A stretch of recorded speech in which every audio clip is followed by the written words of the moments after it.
E eu não tenho a menor dúvida que o Renan é aquele candidato que, se vencer, imediatamente a expectativa do mercado é tão positiva que o juro já vai ter condição de baixar antes dele aprovar qualquer medida. Agora, o nosso ajuste, sendo um ajuste de 1 trilhão e 100 bilhões de reais, as condições de baixar juros, eu digo muito tranquilamente que podem baixar para 7%, para 6%, como o Renan está colocando.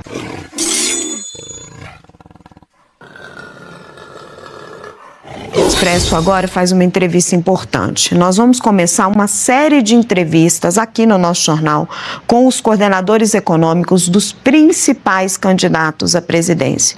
O deputado federal Kim Kataguiri, do Missão, é o representante da candidatura de Renan Santos. E ele defendeu recentemente uma reforma administrativa com mudanças nas carreiras do funcionalismo público, avaliação de desempenho e revisão de regras de estabilidade. Deputado, seja muito bem-vindo. Um prazer conversar com o senhor.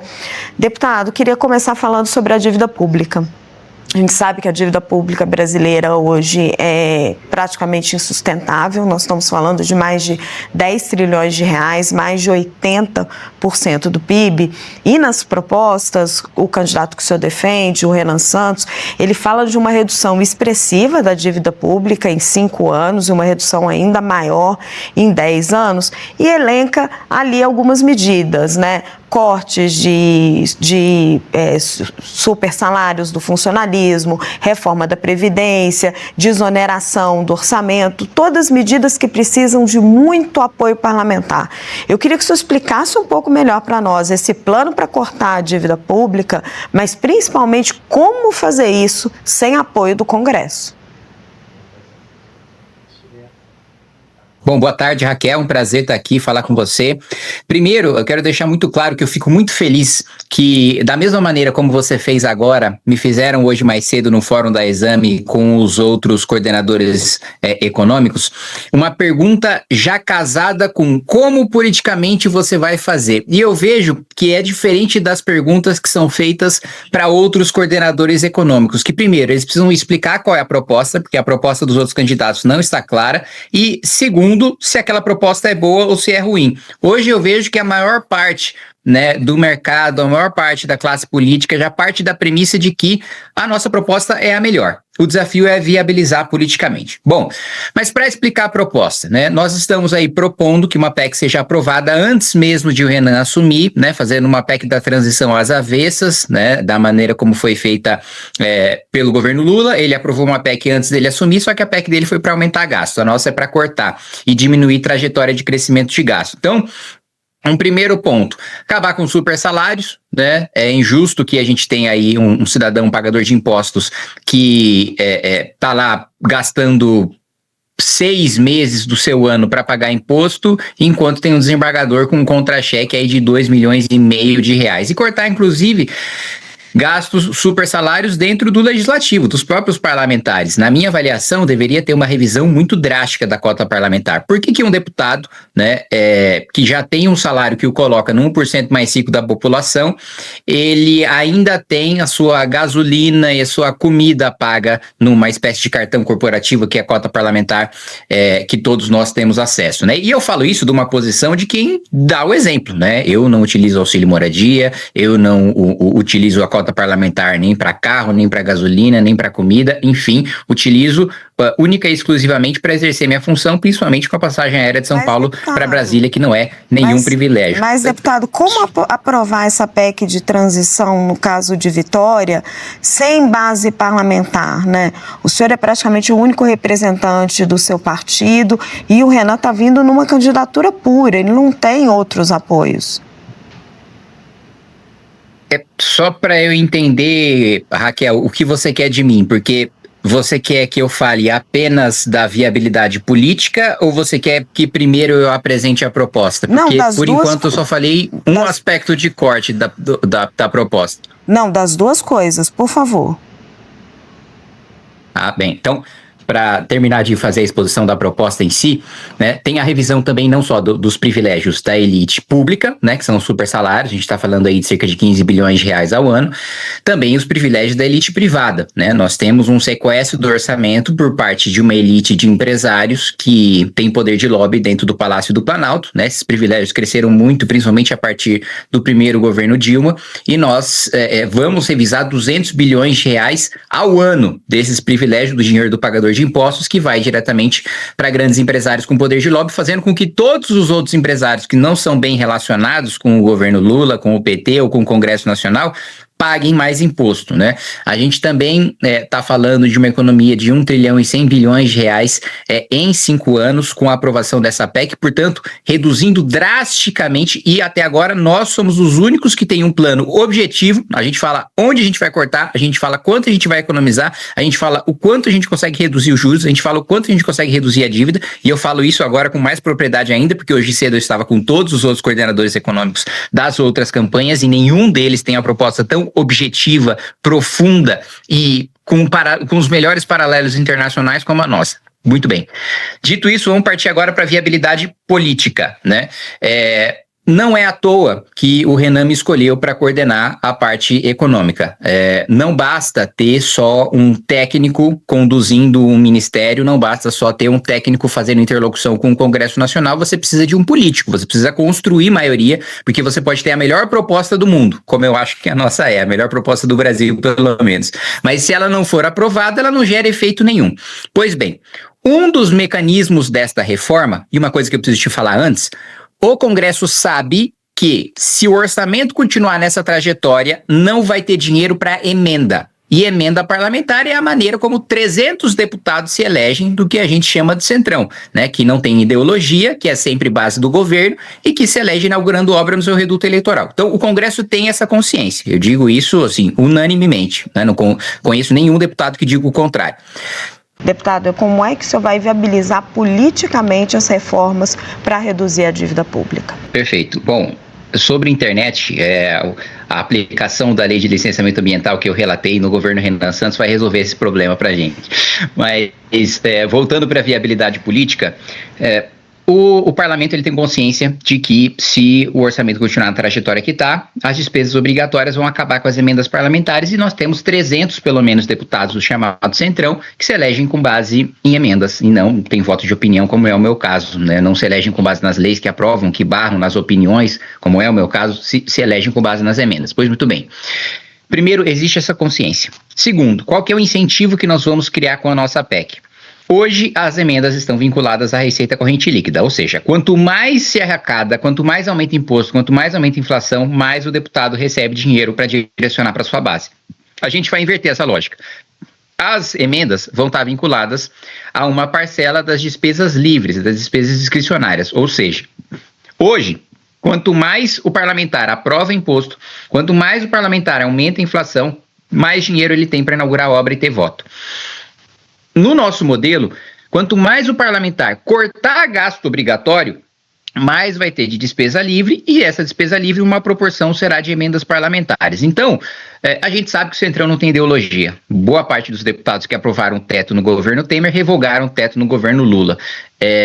O que interessa para eles é se está tendo inauguração de obra na sua base ou não. Então, a gente muda o incentivo das emendas parlamentares, ressaltando aqui para você, Raquel, que na nossa opinião, emenda nem deveria existir, mas nós não temos, infelizmente, viabilidade política hoje para acabar com elas, e justamente por isso que a gente está criando esse incentivo fiscalista para o parlamento. Outro ponto que eu te digo é que nesses meus quase 8 anos de experiência como deputado federal, eu vi que no primeiro ano do presidente da República, ele tem muito poder de aprovação.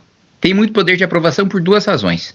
Primeiro, porque o presidente é o pico de popularidade do presidente. Ele acabou de sair legitimado pelas urnas, não teve nenhum desgaste por governar, né, porque está no início do seu governo, portanto está muito popular. Quanto mais popular é o presidente, maior tende a ser a força dele no Congresso, porque é menos custoso ser da base, né? Segundo ponto, a Câmara está desorganizada. O Senado também, no Senado nesse caso, vai ter uma mudança de 2/3, e no caso da Câmara, geralmente uns 200 deputados mudam, né? Perdem a eleição ou não disputam e aí dão lugar a outros parlamentares. Isso faz com que no começo a Câmara esteja desorganizada, no começo não tem comissão instalada, no começo as pessoas sequer conhecem direito a mesa diretora ou os líderes partidários. O que dá ao presidente da República, que teve um tempo de transição que o parlamento não tem, não existe governo de transição parlamentar, um poder maior para aprovar suas pautas no primeiro ano de mandato, ainda mais uma pauta impopular, que nós sabemos que a gente está propondo é impopular, é o remédio amargo, que é inclusive o nome do capítulo do livro amarelo que trata dessa proposta.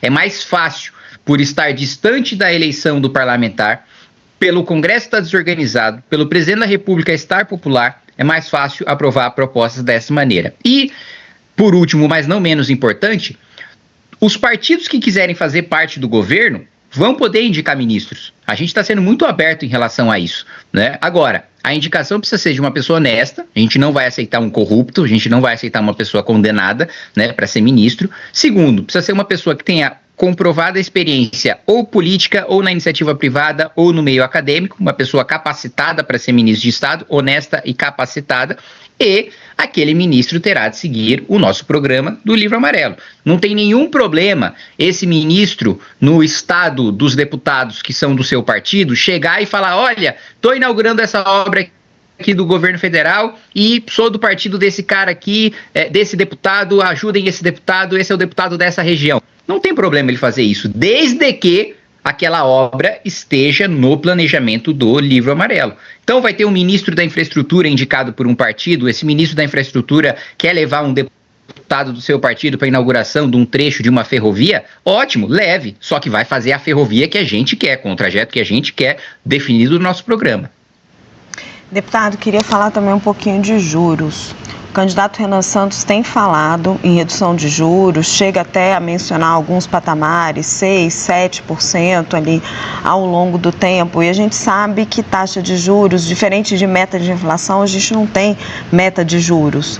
Taxa de juros depende de um monte de variáveis, commodities internacionais, gasto do governo, demanda interna.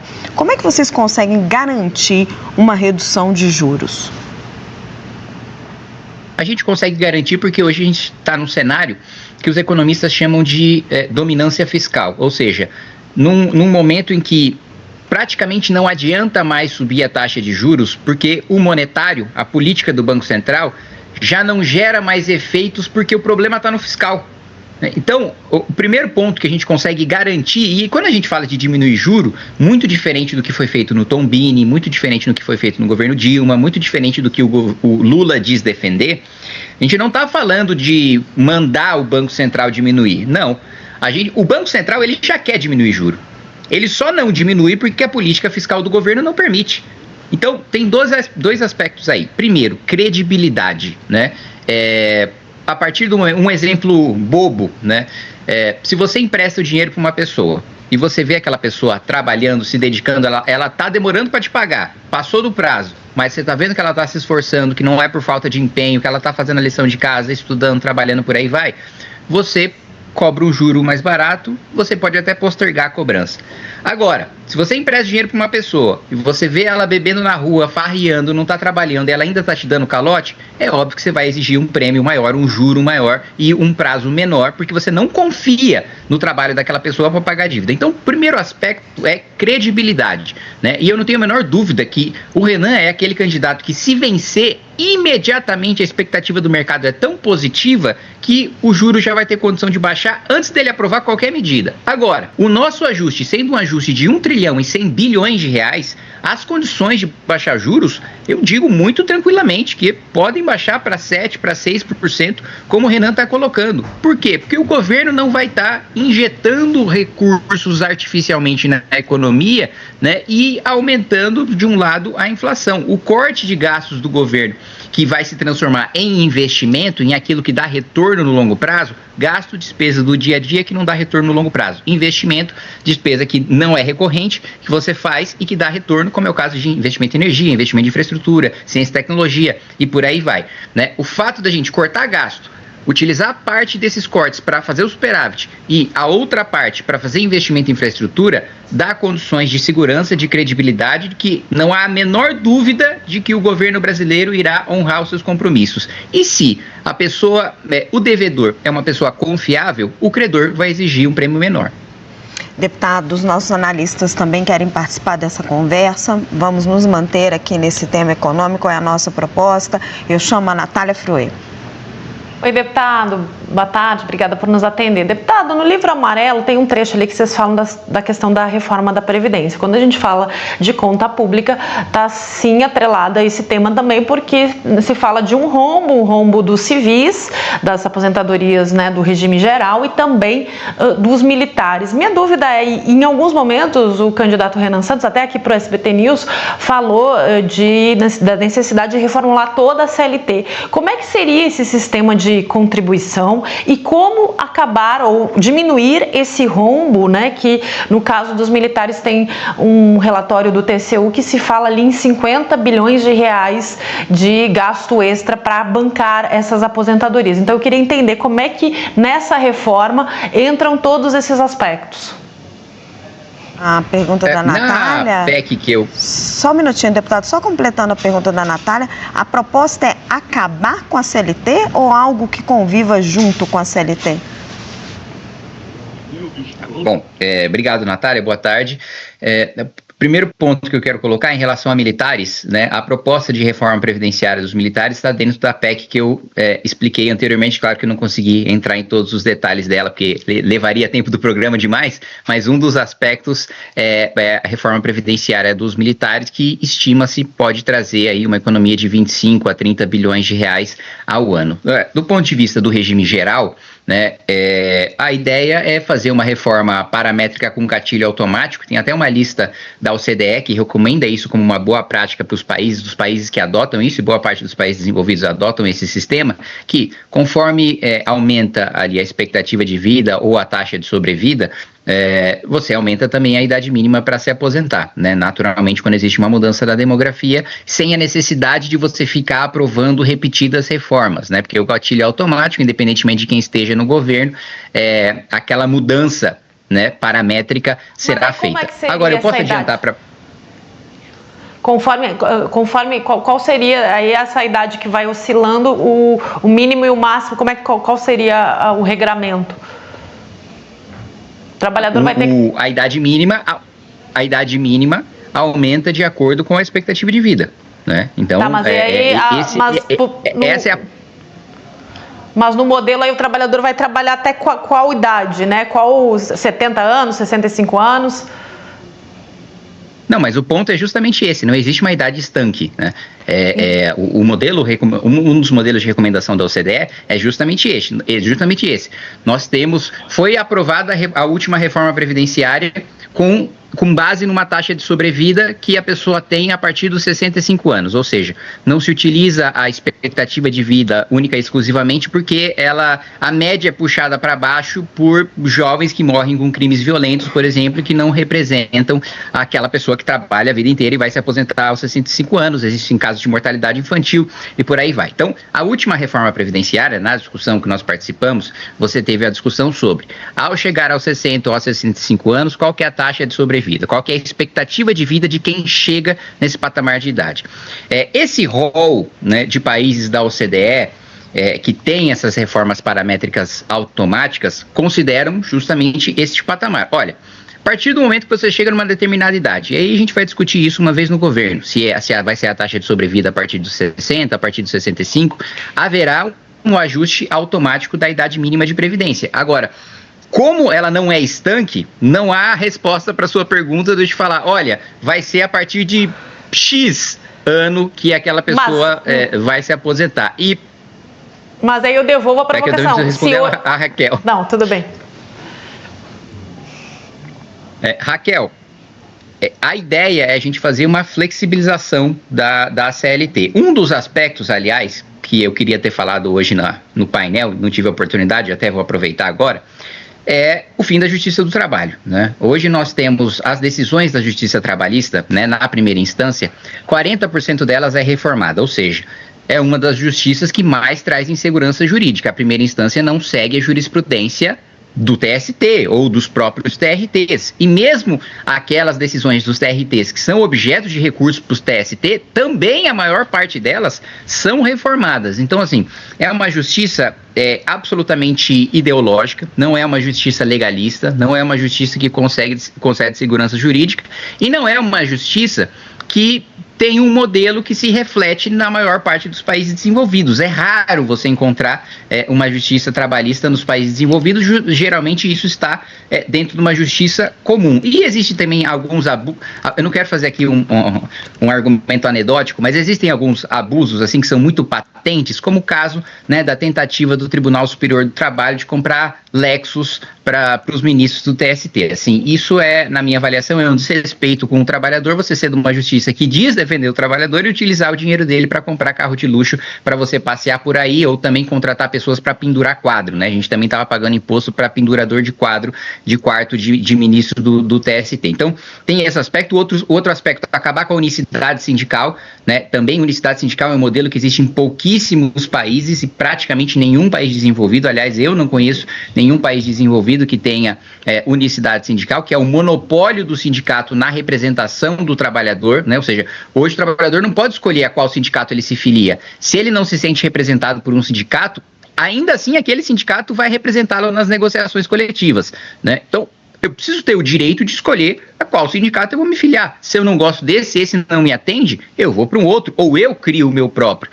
né? Não um modelo monopolista territorial que nós temos hoje no nosso país, relembrando também que nós temos uma tributação sobre folha de pagamento muito pesada, uma das maiores do mundo. Eu considero que existem 2 impostos mais burros e mais injustos. O primeiro é sobre consumo.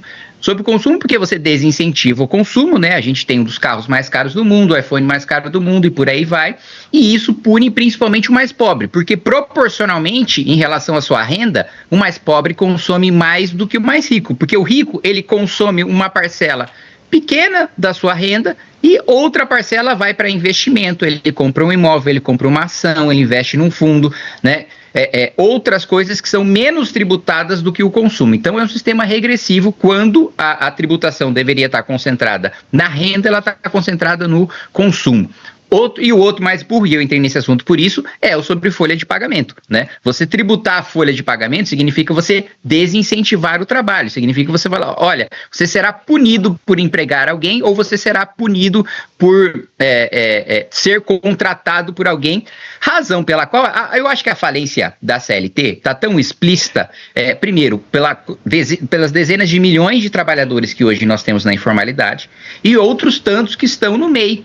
Que o MEI, vamos ser muito sinceros, pouquíssimos MEIs são de fato empreendedores, como diz, né, o microempreendedor. São prestadores de serviço, só que são prestadores de serviço que, sim, veem que a CLT fracassou e tem um outro modelo de contratação. Isso precisa ser equalizado, porque a gente também não pode ter a distorção de contribuição previdenciária que nós temos hoje comparado CLT com MEI. A gente precisa modernizar a CLT, a reforma da Previdência vem nesse sentido, para que a gente consiga desonerar a folha, para que a gente consiga diminuir a contribuição previdenciária. E uma coisa que eu quero adiantar para vocês, nós temos o martelo batido em relação a essa reforma paramétrica com gatilhos automáticos que eu acabei de falar para vocês, que aliás, a economia com essa reforma nem está nos 1,1 tri que nós anunciamos ali na PEC que eu discuti anteriormente. Então, a economia no governo vai ser ainda maior, menos juros, menos dívida, mais dinheiro para investimento.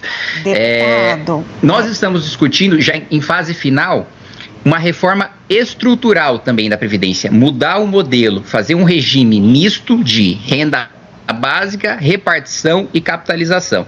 Eu só não vou descrevê-la completamente aqui para vocês, porque a gente ainda não bateu o martelo, mas eu estou adiantando que nós estamos já numa fase avançada com a nossa equipe de discussão de uma mudança não só paramétrica, mas estrutural. Deputado, a gente está com um tempo curtinho, então vou pedir ao senhor para ser um pouquinho mais sucinto nessa última pergunta, mas eu acho que é uma pergunta muito relevante.